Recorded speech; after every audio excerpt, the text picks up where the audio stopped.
சென்னை கொசஸ்தலை ஆற்றில் கலந்துள்ள கச்சா எண்ணெயை அகற்றும் பணியில் மீனவர்கள் ஈடுபட்டுள்ள நிலையில் அவர்களுக்கு தகுந்த பாதுகாப்பு உபகரணங்கள் இல்லாமல் வேலை வாங்குவதுடன் ஊதியமும் உணவும் சிபிசிஎல் நிறுவனம் சரிவர வழங்கவில்லை என குற்றச்சாட்டு எழுந்துள்ளது. மிக்ஜாம் புயலின் போது சென்னை மணலியில் உள்ள சிபிசிஎல் நிறுவனத்தில் இருந்து கச்சா எண்ணெய் வெளியேறி கொசஸ்தலை ஆற்றிலும் கடலிலும் கலந்தது.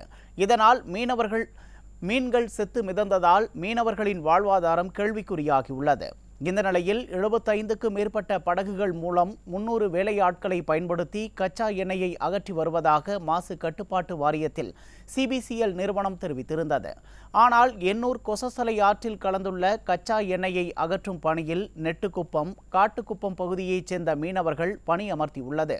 அவர்களுக்கு உரிய பாதுகாப்பு உபகரணங்கள் வழங்காததால் கண் எரிச்சல் உள்ளிட்ட பல்வேறு பிரச்சினைகளால் அவர்கள் பாதிக்கப்பட்டுள்ளனர். மேலும் 4 நாட்கள் தொடர்ந்து வேலை வாங்கி மீனவர்களுக்கு ஊதியம் எதுவும் வழங்காமலும் ஏமாற்றி வருவதாக கூறப்படும் நிலையில் சிபிசிஎல் நிறுவனம் மனித உரிமை மீறலில் ஈடுபட்டு வருகிறதோ என்ற கேள்வி எழுந்துள்ளது. சம்பளம் யாருமே எதுவுமே சொல்லவே இல்லை. அவங்க ஃபிஷரிஸ் மூலமாக சொன்னாங்க, இல்லை அவங்க சொல்கிறது நீங்கள் கேளுங்க, கொஞ்சம் ஆயில் எல்லாம் எடுங்க. ஆனால் காலெல்லாம் ஃபுல்லாக ஆயிலு, காலெல்லாம் ஃபுல்லாக ஜிவ்வுன்னு பிடுங்குது, கண்ணெல்லாம் எரியுது. இன்னும் எந்த சேஃப்டி எதுவுமே இல்லை. என் காலை பாருங்கள், பழைய இது தான் இருக்குது, கையெல்லாம் பாருங்கள் அப்படியே தான் இருக்குது.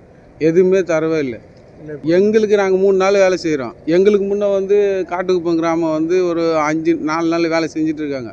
அவங்களுக்கு தரவே இல்லை. இப்போ நாங்கள் செஞ்சு நெட்டுக்குப்பம் சார்பை 3 நாள் செய்கிறோம். 3 நாளுமே யாருக்கும் எதுவுமே தரவே இல்லை. இப்போ இந்த டைம் வரைக்கும் எங்களுக்கு தரல. அதேமாரி எவ்வளோ காசு போட்டுக்கு எவ்வளோன்னு தெரியல. இப்போ ஆயில் எடுக்க வந்திருக்கோம். ஆயில் எடுக்க என்ன ஊதியம்னு சொல்லலை.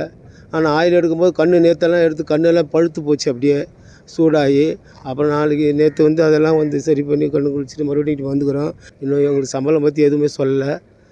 ஆனால் இப்படி தான் இருக்கோம். இருந்தாலும் மறுநாள் நாளைக்கு எடுத்து எங்களுக்கு வேறு வழி இல்லை. வலைக்கு போகிறதுக்கு மீன் பிடிக்க வழி இல்லை. அதனால் இது மறுபடியும் செய்யணும்.